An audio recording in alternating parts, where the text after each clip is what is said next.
Bonjour et bienvenue dans cette vidéo.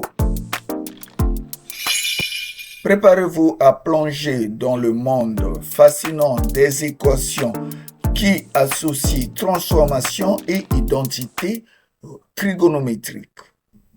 Dans cette vidéo, vous apprendrez à transformer une équation avec cosinus en équation avec sinus, utiliser les formules de trigonométrie pour simplifier l'équation, résoudre l'équation sinus de A égale à sinus de B avec les deux familles de solutions, représenter graphiquement les solutions sur le cercle trigonométrique et interpréter géométriquement le résultat obtenu. Que vous soyez lycéen, étudiant ou simplement curieux de maîtriser ces concepts, cette vidéo est faite pour vous. Attachez vos ceintures et commençons ce voyage mathématique ensemble. Exercice. Résoudre dans R l'équation sinus de pi sur 4 moins 2x égale à cosinus de moins pi sur 6 plus x. Représenter les points images des réelles solutions sur le cercle trigonométrique C. Pour résoudre cette équation, premièrement, nous devons d'abord connaître la propriété suivante. Propriété. Pour tout réel x, cosinus de pi sur 2 moins x égale à sinus de x et sinus de pi sur 2 moins x égale à cosinus de x.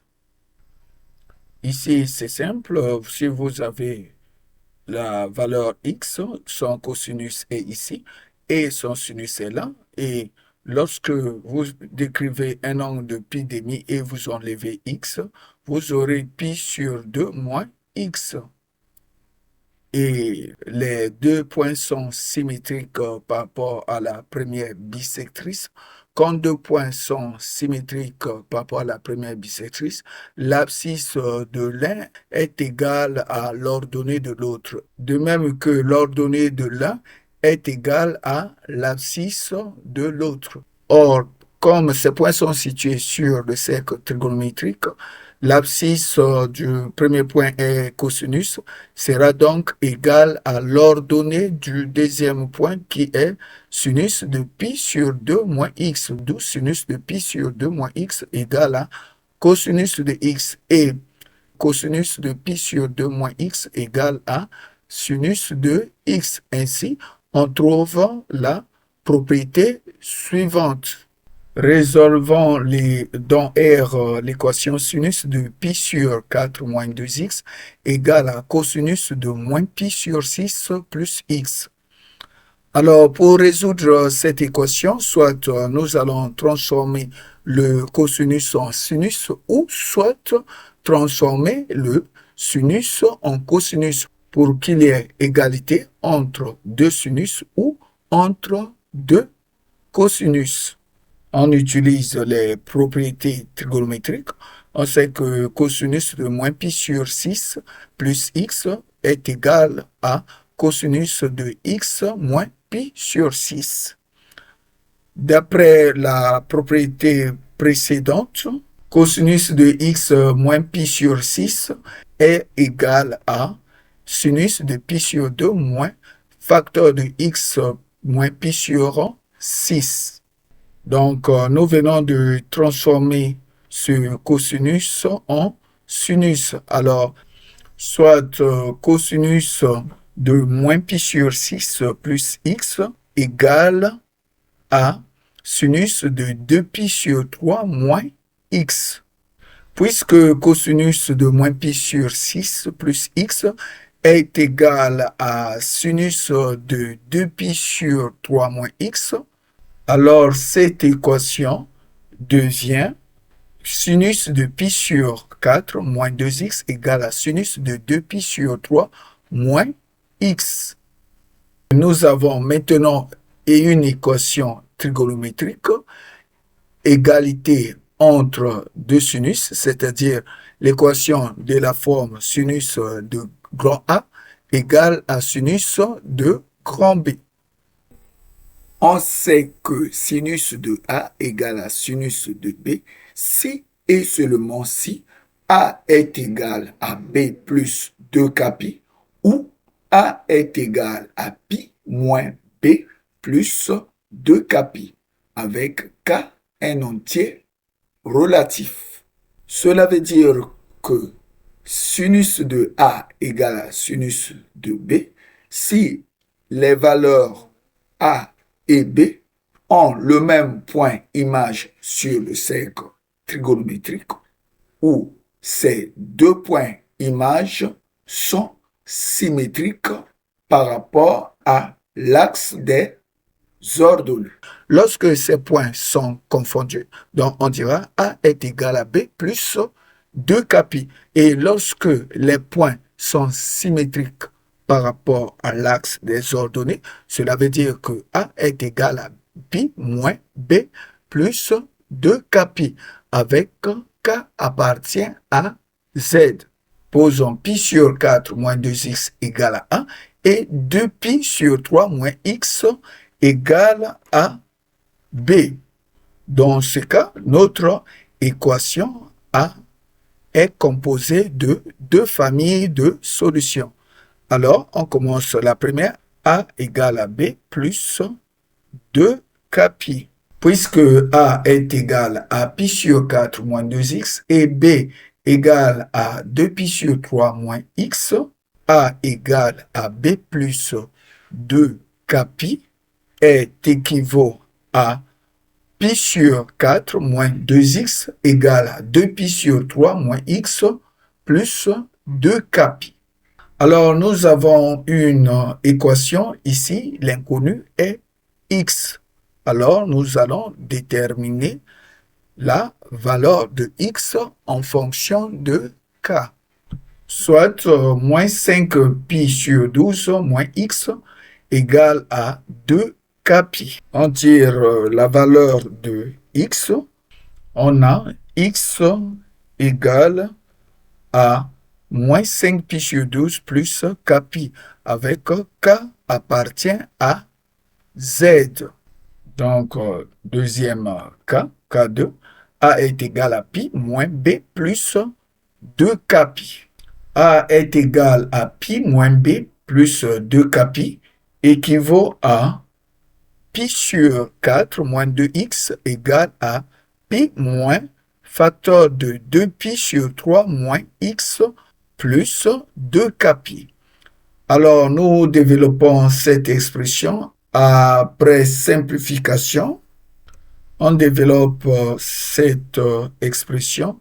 Soit on a pi sur 4 moins 2x égale à pi moins 2pi sur 3 plus x plus 2kπ. Alors, nous avons une équation dont l'inconnu est x. Après manipulation, donc cette équation peut encore s'écrire pi sur 4 moins 2x égale à pi sur 3 plus x plus 2kπ.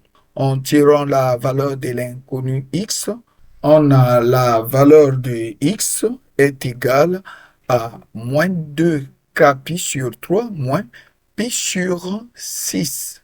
Ainsi, la famille des solutions, vérifions le cas numéro 2, sont les réels x tels que x égale à moins pi sur 36 plus k plus 2kπ sur 3 avec k appartient à z. Ainsi, nous venons de trouver la famille des solutions de l'équation donnée. Donc, les solutions de l'équation donnée sont les familles des réels x qui est égal à moins 5pi sur 12 plus 2kπ ou x égale à moins pi sur 36 plus 2kπ sur 3 avec k appartient à Z. En conclusion, nous disons que les solutions de l'équation E sont x égale à moins pi sur 36 plus 2k pi sur 3 ou x égale à moins 5 pi sur 12 plus 2k pi avec k appartient à Z. Ainsi, nous venons de résoudre l'équation sinus de pi sur 4 moins 2x égale à cosinus de moins pi sur 6 plus x. On cherche les solutions modulo 2pi, c'est-à-dire les représentants des réelles solutions qui sont dans l'intervalle de 0 à 2pi. X appartient à l'intervalle fermé à 0, ouvert à 2pi. Soit 0 est inférieur à x, x est strictement inférieur à 2pi. Pour déterminer les réels x qui appartiennent à l'intervalle fermé à 0 et ouvert à 2pi, nous pouvons utiliser la méthode d'encadrement du réel x pour déterminer les valeurs de k et ensuite en déduire les valeurs de x, ou nous pouvons utiliser la méthode par tâtonnement. Alors, suivez cette méthode par tâtonnement au lieu de passer par l'encadrement. Alors, je commence avec la première famille. Première famille, x égale à moins 5pi sur 12 plus 2 fois kpi. Si k égale à 0, on trouvera x égale à moins 5pi sur 12. Or, moins 5pi sur 12 n'appartient pas à l'intervalle de 0 à 2pi. Alors, nous passons à k égale à 1. Si k égale à 1, alors x égale à 2pi moins 5pi sur 12 égale à 19 pi sur 12. Et nous remarquons que 19 pi sur 12 appartient à l'intervalle de 0 à 2pi. Alors, ensuite, nous passons à k égale à moins 1.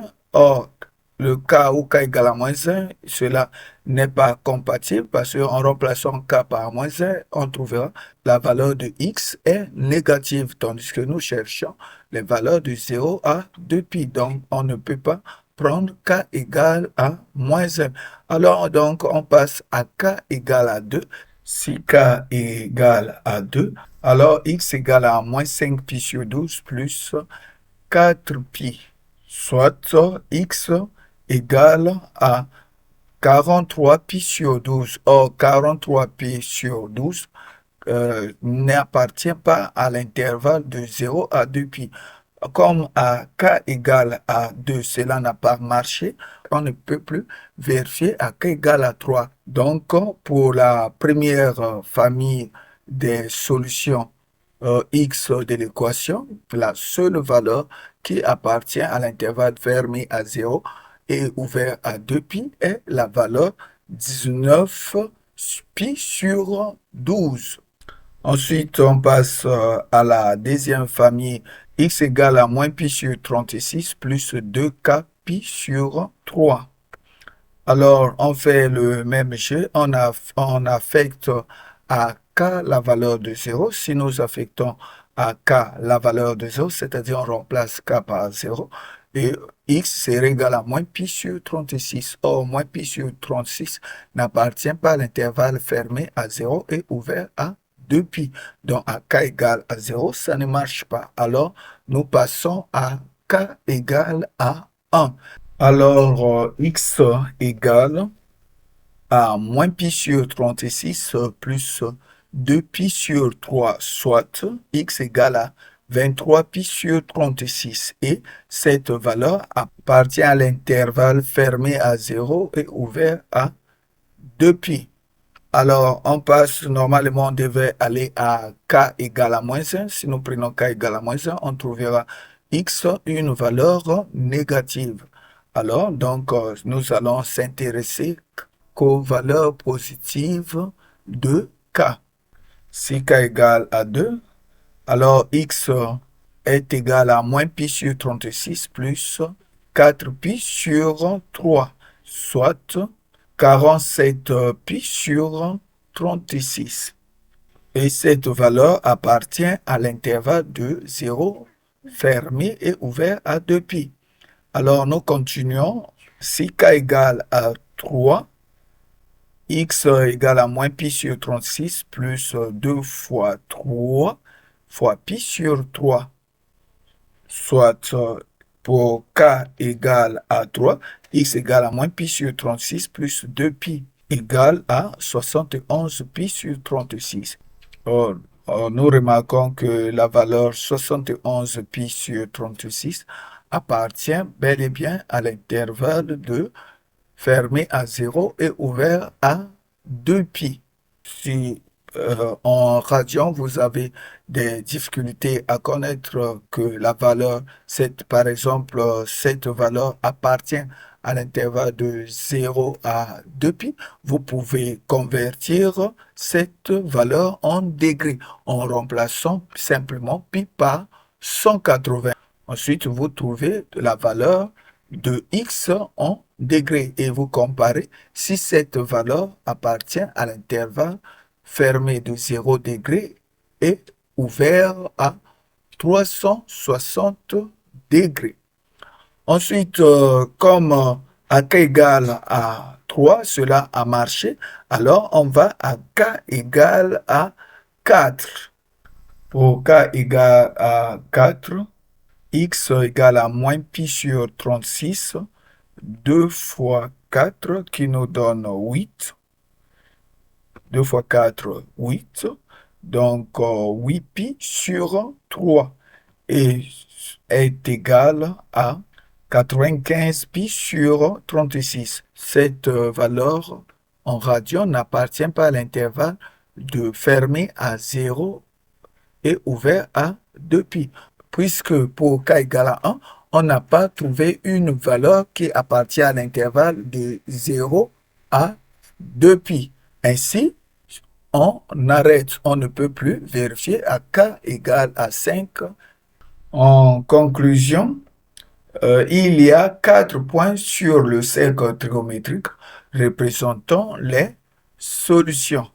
19 pi sur 12, 23 pi sur 36, 47 pi sur 36 et 71 pi sur 36. Ainsi, nous pouvons les représenter sur le cercle trigonométrique.